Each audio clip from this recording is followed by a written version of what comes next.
dia, meus irmãos. Estamos começando mais uma EBD.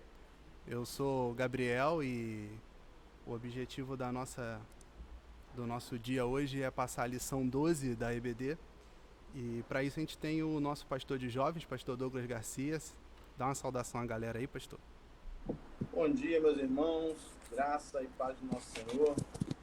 Queria saber o seguinte, para a gente começar bem hoje, Gabriel, queria pedir para essa galera colocar aí no chat para a gente quem já leu a lição, quem já estudou essa lição, quem está com essa lição afiada para a gente começar o nosso debate aí, nossa conversa. Show de bola, é isso aí mesmo, muito importante. O pessoal tá com a lição já na ponta da língua para poder conseguir absorver bastante do que a gente se propôs e estudou e o que Deus tem colocado nas nossas vidas. A lição hoje é a lição 12, como eu já falei, da revista Compromisso, que é a revista que a gente estuda aqui, que é baseada hoje no texto de Deuteronômio 26, capítulos 15 e 16. Antes eu tenho os recadinhos para dar para os irmãos, que conferir se já estão inscritos no canal da nossa igreja, o canal da Segunda Igreja Batista em Fragoso, que é onde você está assistindo essa transmissão. Espero que você já esteja inscrito, confere aí o botãozinho vermelho para se inscrever. Não se esqueça de deixar o like na nossa EBD, porque assim o YouTube vai entregar a nossa palavra, a mensagem do Senhor a mais pessoas. E siga-nos nas nossas redes sociais, o Instagram, @cibfragoso, você encontra lá o nosso conteúdo, as nossas divulgações e tudo que a gente tem preparado lá para os irmãos. Durante todo o nosso vídeo vai ter um cardzinho interativo aqui em cima, onde o irmão pode clicar e vai ver as playlists de todas as EBDs que a gente já tem disponível no nosso canal, tá bom? Aí eu vou estar orando e aí a gente começa de fato a nossa EBD. Oremos.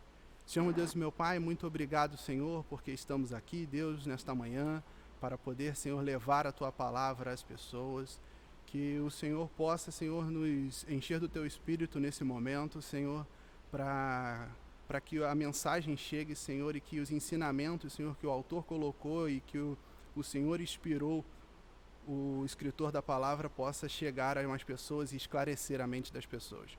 Muito obrigado por tudo que o Senhor tem feito nas nossas vidas e porque o Senhor há de fazer através de nós. É isso que eu peço, te agradeço, em nome de Jesus. Amém.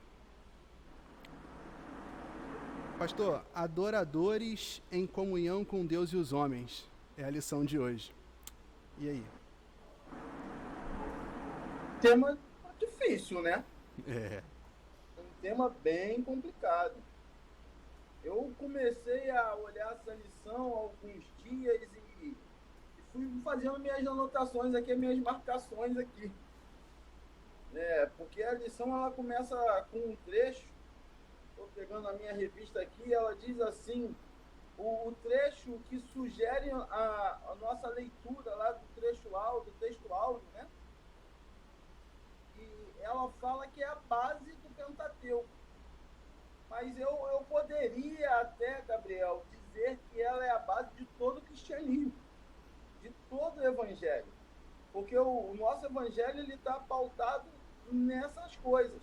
Ele está pautado nos estatutos, nos preceitos, nos mandamentos que Israel recebeu de Deus e que nós trazemos até hoje para manter a aliança com Deus, né? Então eu poderia dizer, Gabriel, que esse trecho do texto sagrado, lá de Deuteronômio, ele vem perpetuando toda a palavra até hoje. Vem norteando as palavras de Cristo até hoje. Não dá para a gente estudar a Bíblia fora disso. Vamos então estar lendo esse texto de Deuteronômio 26, 15 e 16, para poder dar uma elucidada no que a gente vai começar a falar?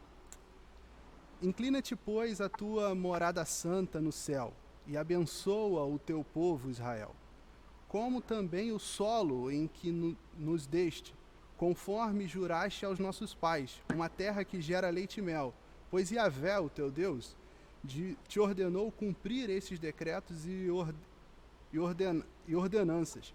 Cuidarás e colocarás em prática todo o teu coração e com toda a tua alma. É um texto muito forte, né, que diz que as promessas do Senhor e a gente tem que colocar os decretos e estatutos dele com toda a nossa vida, né, pastor? A Bíblia Sagrada ela tem um trecho muito interessante, que ela fala que Deus procura os adoradores que o adoram em espírito e em verdade. Como adorar em espírito e verdade se a gente não trazer esse texto, Deuteronômio, para a realidade de todo o coração, de todo o entendimento? E aí, em outras palavras, como a gente vê aqui na revista, a gente pode observar que os estatutos, juízos, mandamentos dos adoradores encontrariam a vida. O que é de diferente nisso hoje? Seguindo os preceitos bíblicos, seguindo os estatutos bíblicos, seguindo as orientações da Bíblia, é que a gente encontra ainda nos dias de hoje a palavra de Deus que vai nos garantir vida. E aí, Gabriel, eu queria pedir para você colocar aí para os nossos amigos, nossos irmãos que estão acompanhando a gente, lá o Salmo 119. A gente tem alguns versículos do Salmo 119 aí. E aí a gente vai ter uma ideia de como esses estatutos norteavam o autor do Salmo. E até hoje eles são de forma relevante para a gente na nossa vida. Fala o versículo que eu leio aqui, por... É o 119, 50, o 93 e o 107. Tá. Vou ler o 119, 50. Isto me consola na minha aflição, que a tua promessa me vivifica. O 93. Agora o 93, por favor, Gabriel. Jamais esquecerei dos teus preceitos, pois eles me fizeram reviver. E o 107. Estou extremamente aflito. Vivifica-me, Senhor, segundo a tua palavra. Então, a gente vê que ele não esquece dos preceitos, a gente vê que ele guarda os preceitos, e ele vê que mesmo na aflição, mesmo em tempo de dor, os preceitos de Deus são aquilo que mantém a vida dele de pé. Isso. Então, se a gente for olhar para os dias de hoje, o que está mantendo a sua vida, você, meu irmão, minha irmã, meu amigo, minha amiga, que está nos ouvindo, nos assistindo, o que está mantendo a sua vida de pé? Será que hoje a gente está confiando na força do nosso braço? Será que hoje a gente não está tomando decisões, tomando ações, proferindo palavras que por vezes não são consultadas ao Senhor? Será que hoje a gente não está levando as coisas do nosso jeito? Quando a gente olha para esse texto, a gente vê que nas aflições, nas lutas, o salmista ele guardava a palavra de Deus. Essa palavra não se apartava dele. E aí sim, por conta disso, a vida vinha. Isso, é justamente isso que eu ia comentar, né? Ele só tinha vida enquanto ele guardava a palavra de Deus, as promessas, os ensinamentos e tudo que o Senhor tinha deixado, né? Para toda aquela geração antes dele, né? Era aquilo que mantinha ele com vida, né? A vida, ela parte de Cristo, né? Cristo é a nossa vida. E aí, hoje, a vida ela é encontrada em Cristo através das Escrituras. Na época do salmista também. A diferença é que hoje a gente tem um vasto conhecimento, um número grande de livros que o salmista não tinha à época, né? E ainda assim, por vezes, acabamos negligenciando a palavra. E aí, perdemos a vida. Ele tinha o verbo e a gente tem a oportunidade de viver em tempos do verbo que se fez carne, né? É interessante quando a gente olha para esse trecho e aí a gente vê que Israel ele foi feito povo de Deus, ele foi tomado povo de Deus, Deus tomou eles para si, mas Deus não para ali em Israel. E os preceitos de Deus eles são estendidos a todos aqueles que reconhecem Jesus como Senhor. E todos aqueles que reconhecem Jesus como Senhor, o próprio Jesus disse que ele seria vida para nós. Então, quando a gente se volta para os trechos do texto sagrado, quando a gente se volta para guardar a palavra, a vida é encontrada porque nós encontramos a Cristo. E Ele é o nosso Senhor, Ele é o nosso referencial. É nele que a gente tem vida, né? E fora dele não há vida, fora de Cristo não há salvação. Vamos seguir. Eu estava aqui, Gabriel, olhando para a lição. Por que a gente abre mão desses negócios? Por que a gente deixa isso passar? Sabe, talvez pela segunda parte da lição, quando vem falando das raposas. Isso, o primeiro ponto, né? Eu ia entrar nele agora, falando da raposa, das pessoas que estão no meio do seio e que não e que fazem com que as pessoas se desviem, né, pastor? O joio. É o joio no meio do trigo, É o né? joio. É a diferença. É aquele que, quando Jesus vai falar lá na frente, que dois estiveram no campo, um será levado e outro será deixado. Esse que parecia estar fazendo a mesma coisa, né? Às vezes a gente lê esse texto só na visão do quem é salvo e quem não é, né? Mas os dois aparentemente estavam no mesmo trabalho. Só que um se teve a vida certa e foi levado, e o outro foi deixado, né?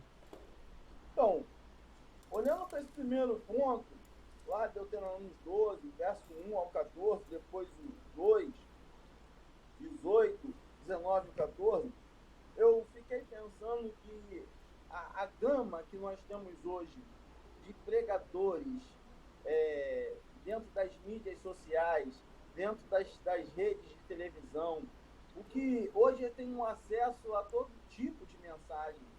E aí hoje acontece que a igreja virou um grande fast food daquilo que eu me alimento. Uhum. Então, se o pastor dá uma palavra muito dura, né, esse pastor ele está meio fora do contexto, porque hoje o contexto ele é social, o contexto hoje ele é voltado para o eu, voltado para o homem, e parece que as raposas estão se aproveitando disso. A internet nos proporciona isso. Você consegue ouvir 30 pregações de uma vez só. É incrível o volume disso. E aí um dos pontos que eu marquei aqui foi que protegermos do inimigo visível, declarado, é uma coisa muito complicada, mas é fácil, porque eu sei quem é. Lutar contra o inimigo da minha alma, Gabriel, lutar contra o diabo é fácil, eu sei que ele veio para me destruir. Uhum. Mas aonde ele está? Em quem ele está agindo? O que eu estou ouvindo? O que eu estou falando? Se a boca fala aquilo que o coração está cheio, olha, às vezes eu estou falando coisas que a Bíblia não aprova. E o texto que o senhor citou, que é o texto que é baseado essa parte, ele vai dizer, né? Porque é somente no lugar que o Senhor houver escolhido, numa das tribos, que deverá oferecer teu holocausto, e lá deverá pôr a prática em tudo que ele te ordenou, né? A gente tem mais clareza de entender quem são os verdadeiros quando você entende qual é o lugar que o Senhor realmente escolheu para falar com o seu povo, né? Que a gente pode confiar em quem está transmitindo a mensagem, né? Quando você vê que a mensagem é realmente uma mensagem inspirada por Deus, né? Então, eu costumo dizer que hoje faltam berianos. Hoje faltam pessoas que, ao ouvirem uma mensagem, vão no texto sagrado, vão na Bíblia Sagrada, para conferir aquilo que foi falado. Sim. Será que tudo que vem do púlpito realmente é aquilo que a Bíblia norteia? Hoje nós temos muitos púlpitos e eu, de verdade, acredito que muitas pessoas, elas ouvem muitas pregações. O pastor Paulo, ele prega na nossa igreja 2, 3 vezes na semana. 1 hora de manhã, 1 hora à noite, 1 hora na quarta-feira. E você fica o dia inteiro na internet ouvindo 300 pregações. Isso. Justamente eu estava conversando isso essa semana no meu trabalho, né? Que eu meio que discipulo a minha superiora lá, né? E a gente conversa muito sobre a Bíblia, né? E junto com o Nivaldo a gente tem falado isso, né? Que o bom da Igreja Batista, da igreja que a gente participa, é que a gente é forçado não só a escutar a mensagem e absorver o aprendizado, mas ir ver na Bíblia se aquilo realmente é verdadeiro, né?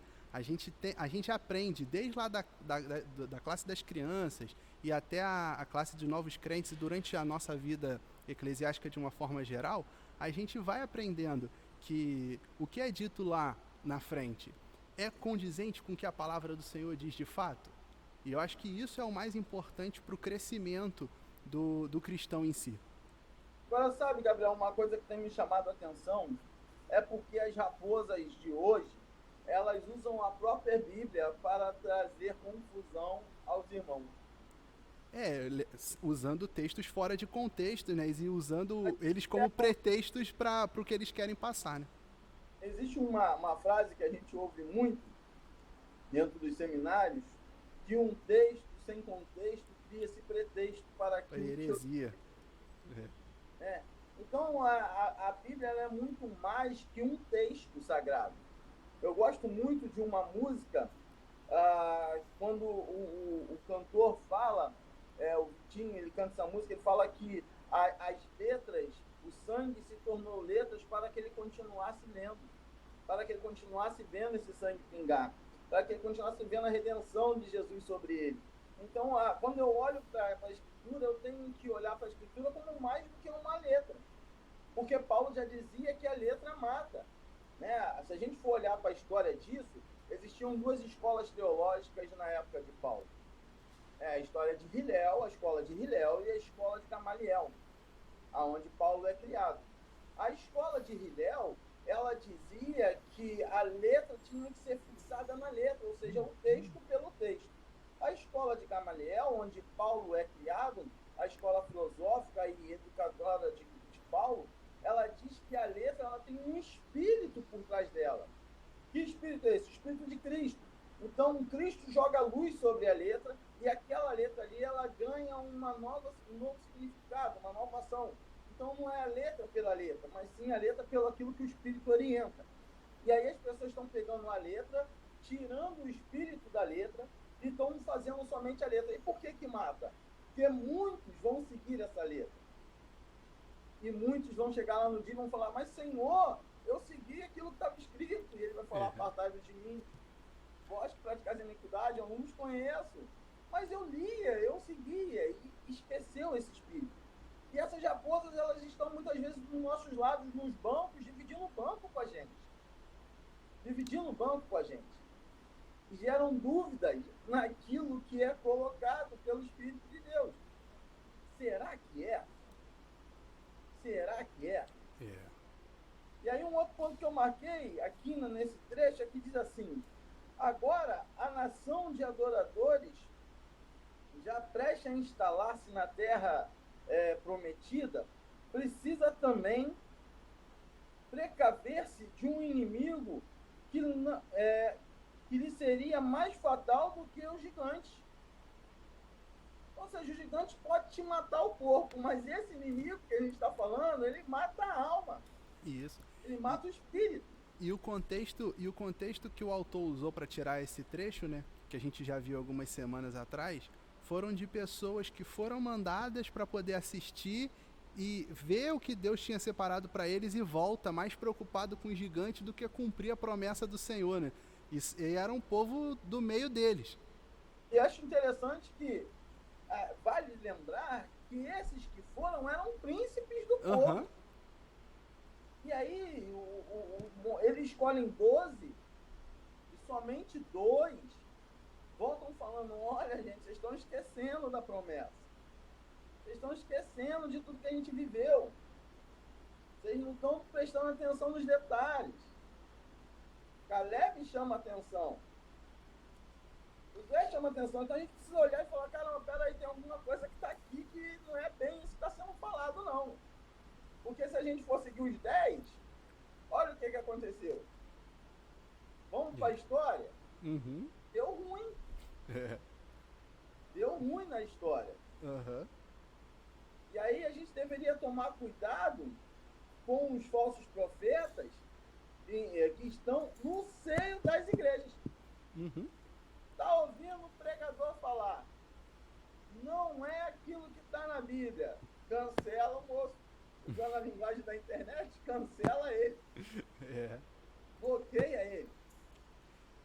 E isso é mais um exercício é um exercício mais interno do que até o cancelar que hoje em dia a gente se entende, né? Não é para ficar expondo, é você entender que aquilo não é a verdadeira mensagem. Entendeu? A ideia não é lacrar na internet. A ideia não é lacrar. A ideia é você ter a verdadeira noção. É anular no coração. É isso aí. Eu marquei um ponto aqui, Gabriel, que diz assim: o grande desafio da vida dos adoradores é manter o foco de sua adoração no Senhor e ocupar-se com aquilo que agrada a Ele. Às vezes a gente está perdendo o foco. Às vezes a gente está olhando para a raposa e está esquecendo do foco, porque a mensagem da raposa ela é agradável. A raposa nunca vai te confrontar. Ela não quer te agoniar, ela quer te agradar. Então, essas mensagens que hoje a gente ouve aí, aos montes, você vai conseguir, você foi chamado para ser cabeça e não cauda, você, usando textos sagrados, né? Deus te fez herdeiro, você é herdeiro do Senhor, seu pai é dono do ouro da prata, e assim vai com um monte de coisa, e aí fica preocupado só com essa parte e esquece da outra parte. Isso. E Deus procura adoradores que o adoram em espírito e em verdade. E diz mais ainda, né? Que buscar em primeiro lugar o reino de Deus e todas as outras coisas vos serão acrescentadas. E isso não quer dizer que você não possa buscar esse sonho de liberdade, de busca de liberdades materiais, mas só que em primeiro lugar não é isso. Você não é fiel porque você vai ser recompensado. Porque você é fiel, o Senhor te dá a oportunidade de ser recompensado enquanto nessa terra você vive, né? Mas sabe o que é melhor, Gabriel, pensar? É porque nós já fomos recompensados. Já temos a recompensa maior, né? Ela já veio. Olha como é que Deus é maravilhoso. Ele primeiro te deu a recompensa. Depois falou assim, olha, isso aqui é seu, basta você ser fiel. Ele já te mostrou o que é. Ele já nos deu Jesus Cristo. Não tem recompensa maior do que essa. Verdade. E aí o segundo trecho desse pedacinho que eu li diz assim: para tanto, ou seja, para agradar a Deus, para agradar o Senhor, o crente precisa conhecer a vontade de Deus, que está expressa onde? Na palavra. E aí, se a gente for olhar para João vai falar que o verbo, a palavra, se fez carne. Então, é olhar mais do que para a letra, mas olhar para a palavra representada em Cristo. A palavra viva, né? É louco quando você percebe que Cristo é a palavra que andava. Era a Bíblia que passeava no nosso meio. E hoje eu fico com medo de perguntar se tem Bíblias passeando no nosso meio. E antigamente, né, quando eu era criança, a gente escutava isso. Ó, lá vai o Bíblia, né? Que o crente era chamado de o Bíblia. Será que a gente realmente pode ser chamado de Bíblias hoje? Eu queria fazer um desafio para aquelas pessoas que estão nos assistindo aí, louvando e cultuando a Deus junto conosco nessa EBD. Coloca aí no chat, coloca aí para a gente responder se você já leu a Bíblia toda. Uma vez pelo menos. Uma vez pelo menos. Porque assim, quando a gente compra uma televisão dessas novas, uma Smart TV, que vem com acesso a 400 mil canais, e você vê tudo nela, a televisão hoje é fantástica. Hoje em dia eu estava vendo uma reportagem que o rapaz, ele está chegando em casa, ele pega o telefone, ele fala, ligar ar-condicionado, e liga o ar-condicionado. Acender a luz da garagem acende, a automatização tomou uma proporção grande. E aí ele falando que ele teve muita dificuldade no começo de entender como é que funcionava, até que ele ligou lá para o rapaz que instalou, e o rapaz falou assim, olha, eu deixei todo o manual aí para o senhor. E ele teve que ler todo o manual para entender como é que funcionava, porque ele não estava conseguindo abrir o portão, fazer uma série de coisas que fazia. E aí eu fiquei pensando, a gente tem uma série de coisas para fazer, mas a gente não leu o manual. Você, meu irmão, minha irmã, meu amigo, minha amiga que está assistindo, que está ouvindo, você já leu? Quantos colocaram aí, Gabriel? Fala pra gente. Quantos colocaram aí que leram a Bíblia toda de uma vez, ponta a ponta? A gente vai ver isso aí. A gente vai estar acompanhando o chat e vai poder estar respondendo no chat aí com os irmãos. Lá no chat a gente vai ter a resposta dessa que nós lançamos aí. E eu acho interessante esse gancho, falando no que o senhor disse de ter o manual. Eu vi uma frase essa semana que ele dizia assim, né? Fulano de tal lê milhões de livros, vários livros no ano, várias coisas que ele vê e produz. Só que às vezes é mais importante você ler um livro, e nesse caso que a gente está falando, a Bíblia, e aplicar aquele ensinamento diariamente, do que simplesmente ler por ler. Porque mesmo que a gente lê a Bíblia toda, mas não fazer o que a introdução mesmo da lição falou, né? Que é usar aquilo como fonte de vida, vai ser só uma leitura fictícia, né? Como muitos leem a Bíblia como se fosse uma história ficcional. Mas será, Gabriel, que a gente lê mesmo ou será que a gente passa só o olho? Porque ler é internalizar, né? Tá muito olho na Bíblia, mas a gente lê pouco. Sabe? Porque tem trechos na Bíblia, eu já li algumas vezes, e tem trechos na Bíblia que às vezes quando eu estou fazendo as minhas releituras, eu paro, olho e falo, caramba, esse texto está falando isso, e eu já tenho 300 anotações e não vi isso. Porque o hábito de ler, ela vai se revelando, a Bíblia é um livro que se revela para a gente conforme a gente vai lendo, né? Isso. Então toda vez que eu releio a Bíblia, para mim é como se fosse a primeira vez. Ela é tão fantástica que eu fico encantado que eu leio, anoto um monte de coisa, uma série de coisas, e daqui a pouco quando eu vou reler eu falo, esse negócio aqui eu não anotei. Ela revelou algo mais. Ela é tão prazerosa que ela revela coisas pra gente, coisa que outros livros não fazem. E sabe qual é o problema dos outros livros, Gabriel? É que nós voltamos, como diz a lição, à era dos filósofos. E olha que nos dias de hoje, se a gente for parar para citar, a gente vai ver que tem filósofo aí para jogar fora. Alguns muito famosos, como Zygmunt Bauman, Lepstroevski e outros nacionais que a gente tem aqui, que escrevem alguns livros, tem um muito famoso aí, né, que eu vou me privar de citar o nome aí, mas ele escreve muitos livros, está sempre na televisão.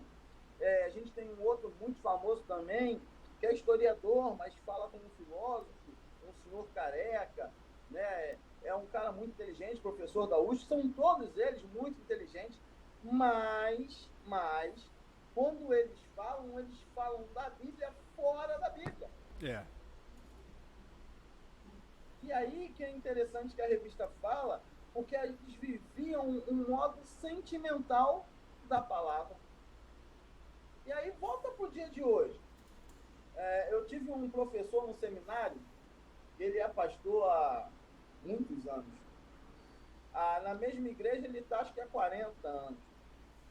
E aí ele falava uma coisa para a gente que era muito interessante. Ele falava assim, é muito fácil um pastor fazer chorar. É muito fácil um louvor fazer arrepiar. É muito fácil alguém estar em êxtase por causa de um louvor ou por causa de uma palavra. Mas é muito difícil fazer alguém pensar na palavra, meditar na palavra, se envolver na palavra. Olha, Gabriel sentiu um arrepio aqui agora com essa música. Vamos para a letra da música? E muitas das vezes as músicas são feitas em estruturas melódicas para poder tocar mais no coração do que com a mensagem, né? Porque a música é vibração, então ela vai te tocar mais com a vibração do que com a mensagem da letra em si. A melodia ela é envolvente. É envolvente. A gente ouve a nossa orquestra tocando aí, tem hora que eu olho assim, eu fecho o olho e falo, gente, essa orquestra nossa, ela é maravilhosa. A música, ela é sentida assim na alma realmente. Mas, graças a Deus, a nossa orquestra, nosso pastor, a nossa igreja, ela é voltada toda para a palavra. Toda ela para a palavra. Agora, muitos estão se perdendo nesse detalhe, chamado palavra de Deus. Então, vamos seguir para o segundo ponto agora, que ele vai falar sobre adorar por meio do dízimo, né? Eita, Gabriel, agora você pegou pesado. E eu achei muito interessante que o autor pontuou aqui, que faz parte já disso que a gente já começou a falar, né? Que a gente tem adorado por música, tem adorado pelo momento de louvor, algumas igrejas pelo momento de dança e de muitas outras expressões artísticas, e às vezes tem perdido a oportunidade de adorar o Senhor das formas que o Senhor instituiu lá do início, né? Que é devolvendo o sustento que ele deu e até mesmo com a palavra.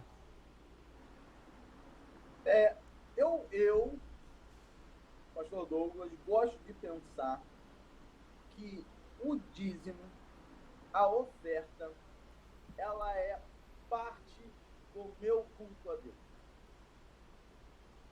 Porque, na verdade, eu não estou dando nada para Deus. Uhum. Eu não estou fazendo favor nenhum para Deus.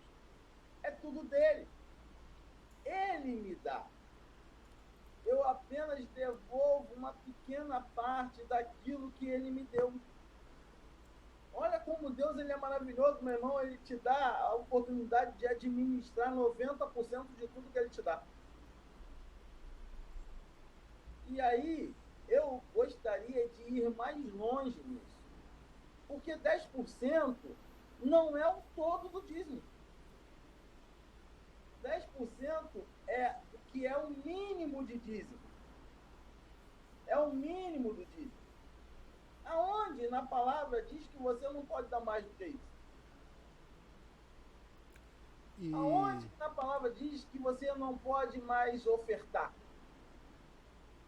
Um coração generoso, aquele que dá com alegria, diz a palavra que é aquele que Deus ama. Vamos voltar para a Bíblia? Tem uma história na Bíblia que eu gosto muito de um homem com dinheiro e uma senhora pobrezinha. E eu me amarro quando eu ouço as nossas crianças cantando aí, pirim, pim, pim, pirim, pim, pim. O som da moedinha batendo no fundo da caixinha. Olha que maneiro. Porque a viuvinha, ela deu 2 moedinhas.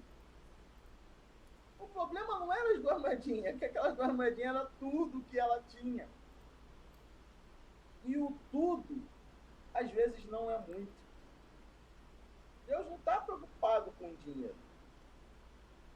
Apesar de ser importante, porque para que a gente possa expandir o reino de Deus, para que a gente possa tomar ações dentro da igreja, é necessário o dinheiro. Mas o dinheiro, ele é uma parte da nossa adoração a Deus. Porque não é só os 10%, é todo, é os 100%. Porque não adianta eu dar 10% do dízimo se eu dou de má vontade. Não adianta eu dar 10% do dízimo se eu volto 90% para as coisas que Deus condena. Durante esse texto todo de Deuteronômio, onde essa lição foi baseada, os primeiros textos da leitura semanal, né, que são os textos lá do Deuteronômio 14, 15, 16, ele vai falar sobre a questão do sacrifício, né? E o sacrifício, ali, a gente às vezes tem a mania de entender só como o sacrifício do cordeiro, né? Mas é de oferecer o melhor que ele tinha no rebanho, porque não é simplesmente um cordeiro, né? Era você pegar o cordeiro perfeito, que não podia ter defeito. E se o cordeiro tinha defeito, você tinha que separar ele. E aquele ali era o melhor que você tinha, né? E eu que estudo um pouco de finanças pessoais, né? A gente vai aprender que a gente vai reservar aquilo que é o pensamento do futuro, né? Então a gente tem que entender que essa parte que vai para o Senhor, não é que a gente está comprando nada, mas a gente está oferecendo o melhor pela maravilhosa graça dele de ter dado Jesus por nós, né? E a gente tem que oferecer o nosso melhor. E aquilo em formato de sacrifício, não como se aquilo fosse sacrificante para a gente, mas como oferta de adoração mesmo, como o autor vem trazendo nessa lição, né? Por vezes a palavra diz que vai além do cordeiro.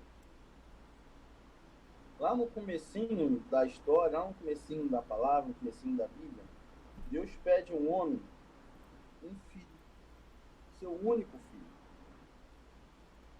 E esse homem, ele não hesita. Mas sabe o que eu acho interessante nesse sacrifício, nessa história? É porque esse homem fala assim, olha, aguarda aqui, vira para os servos e fala assim, aguarda aqui, porque eu vou lá com o menino e logo voltaremos.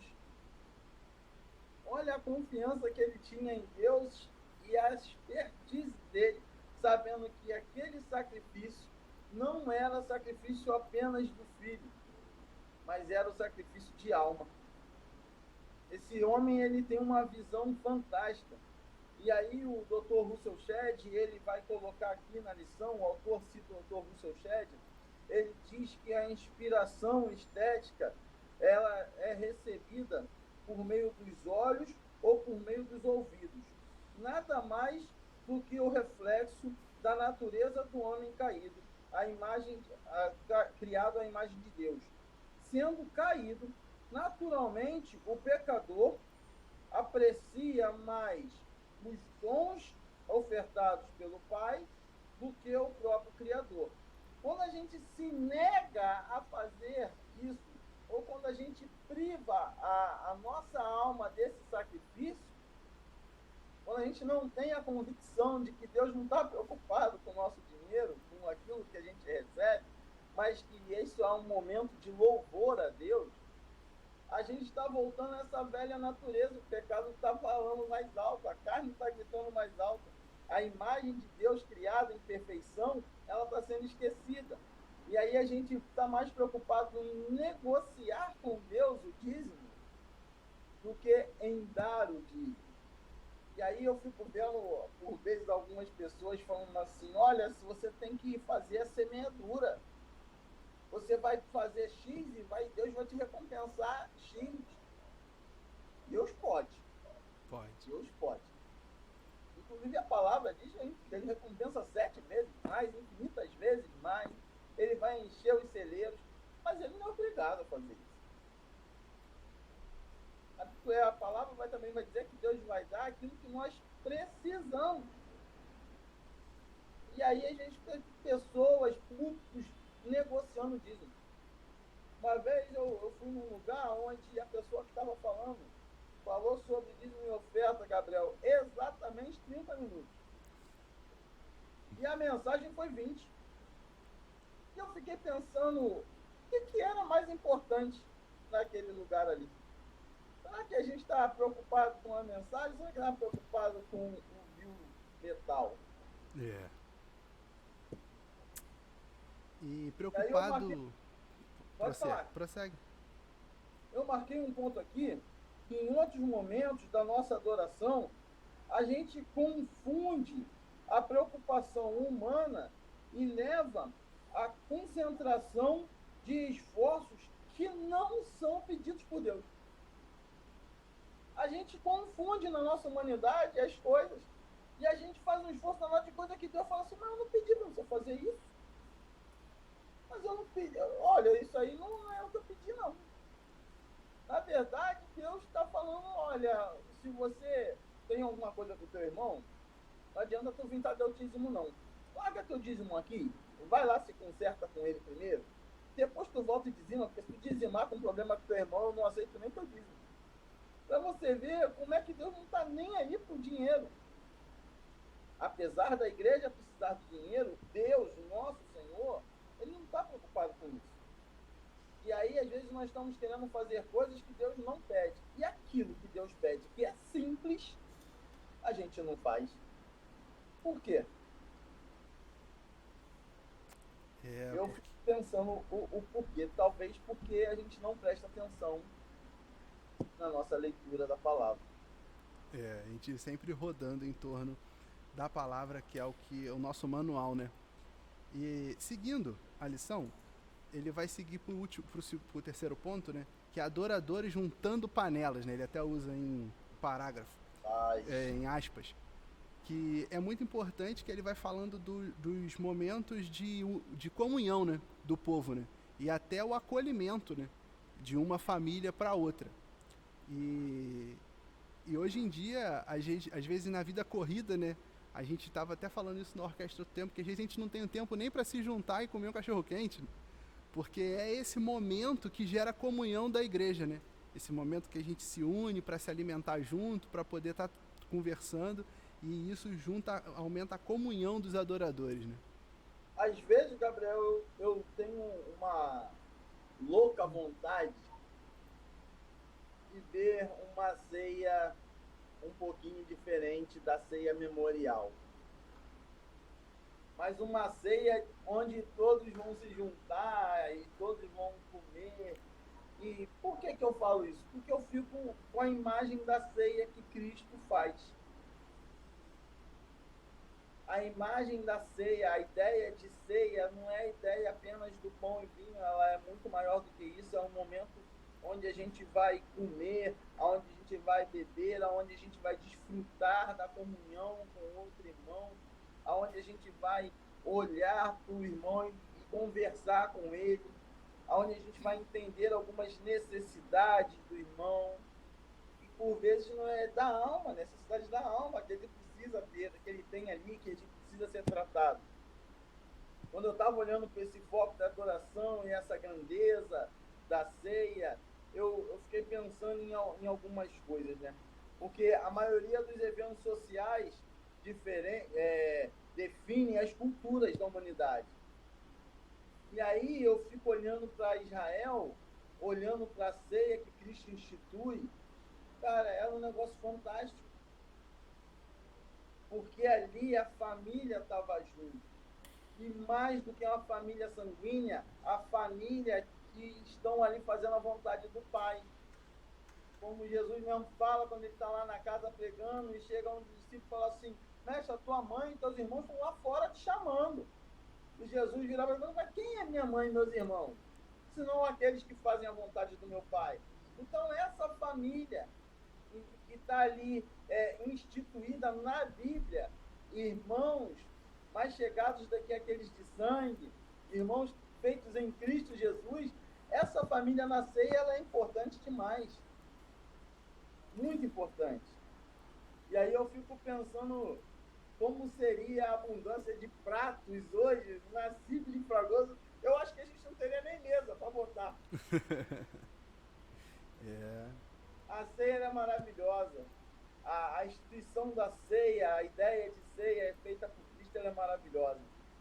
A comunhão do vinho e do pão, ela é maravilhosa, porque é o tempo de trocar, é o tempo de se falar, é o tempo de se abraçar, é o tempo de se beijar, é o tempo de se viver o outro. Você só ganha intimidade com os seus irmãos quando se tem relacionamento, né? E qual o melhor momento para crente ter relacionamento do que nesse momento de alimentação, de que se junta? A minha mãe costuma muito dizer sobre a questão do... O importante não é o que está à mesa, né? E sim em volta da mesa, né? Isso é uma frase que a minha mãe usa muito, né? Toda vez que a gente se reúne em momentos especiais, porque esse é um verdadeiro momento de comunhão, né? Onde a família se reúne, no caso da igreja, né? Onde todos ali estão reunidos para estar ceando e estar buscando essa comunhão do corpo, né? É interessante a gente pensar na mesa, na ceia, na ideia judaica, quando Jesus institui a ceia, a mesa ela é considerada um lugar sagrado, ela é um lugar de refazer laços.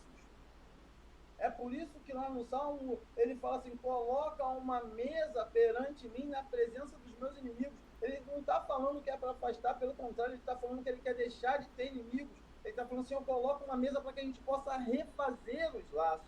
Porque na mesa tem comunhão, na mesa tem união. Então, se eu coloco uma mesa perante mim, os meus inimigos, para que eles entendam que eu não quero ter guerra com eles, mas que eu quero refazer com eles. E é isso que Cristo faz. Cristo coloca uma mesa para a gente.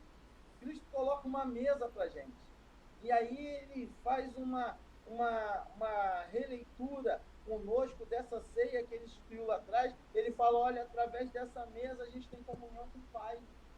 É por isso que o memorial da ceia ele é muito importante. É por isso que trazer a memória, a ceia, mais do que aquele momento de comunhão ali da igreja, de vinho, de pão, a ceia instituída de amizade, de fraternidade, de comunhão, de amor, ela é muito importante, porque a mesa nos une, ela não nos separa. Cristo, quando coloca essa mesa, ele está falando assim, olha, você era meu inimigo, você pecou contra mim, você veio contra mim, você abandonou tudo aquilo que meu pai falou para você, tudo aquilo que era bom para você, você abandonou. Mas hoje eu estou colocando uma mesa aqui para que a gente possa reatar laços, para que a gente possa refazer os laços.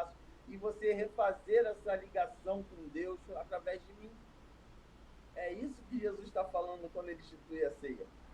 E aí a gente olha para os adoradores juntando as panelas. Eu fiquei pensando como seria aí na nossa igreja. Eu acho que esse pátio aí ia ficar pequeno, viu? Vamos partir agora para as aplicações, né? E meio que recapitular tudo aquilo que a gente viu, né, durante essa lição, né? O primeiro ponto que o autor vai ressaltar é que precisamos tomar cuidados com as raposinhas, né? As pessoas que estão no nosso meio passando conhecimentos e às vezes que não são bíblicos, né? E falando sobre o dízimo, que é uma parte da nossa adoração, é uma parte que a gente traz, a gente devolve ao Senhor tudo aquilo que o Senhor nos ofereceu. E o terceiro ponto, que é esse que a gente acabou de falar, do propósito dos adoradores se juntarem para poder criar comunhão entre o corpo da igreja. E trazendo tudo isso para a nossa vida, né, pastor? O que o senhor tem para a gente poder fazer esse encerramento, esse fechamento com essas 3 lições principais que o autor deixou para a gente? Já visto que o nosso horário já está apertadinho. Primeiro ponto, cuidado com aquilo que você está ouvindo, meu irmão. Seja bereano. Olhe para a palavra de Deus. Busque respaldo na palavra de Deus daquilo que você está ouvindo.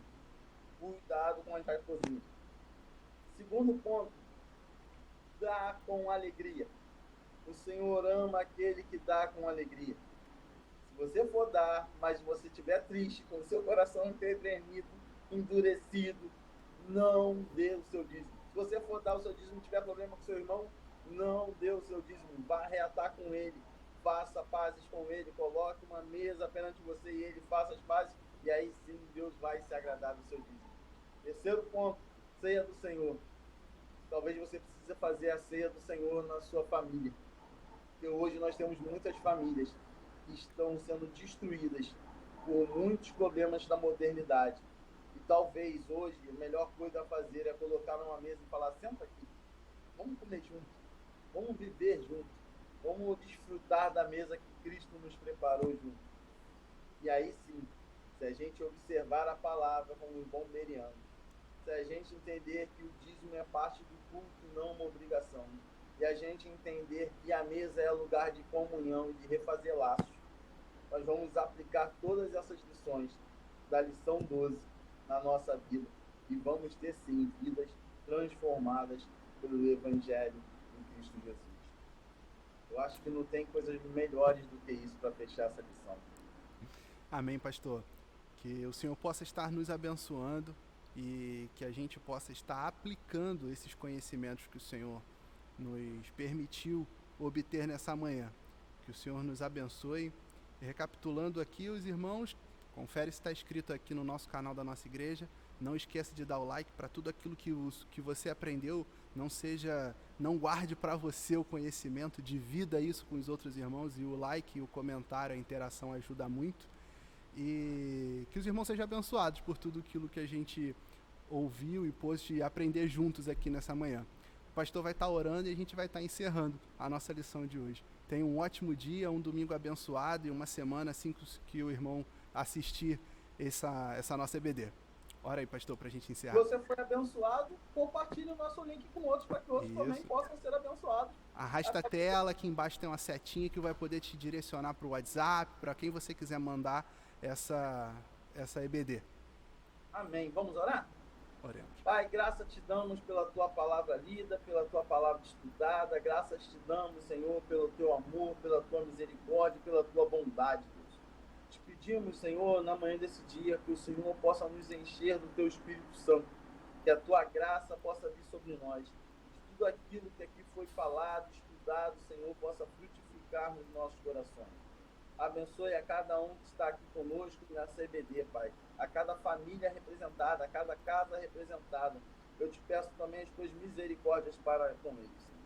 Pai, que o Senhor nos abençoe no decorrer desse dia e que nós possamos fazer mesas, Pai, em torno das nossas casas. Assim nós te louvamos e te bendizemos. Em nome de Jesus. Amém. Amém. Fica com Deus, irmãos. Tchau, tchau. Deus abençoe.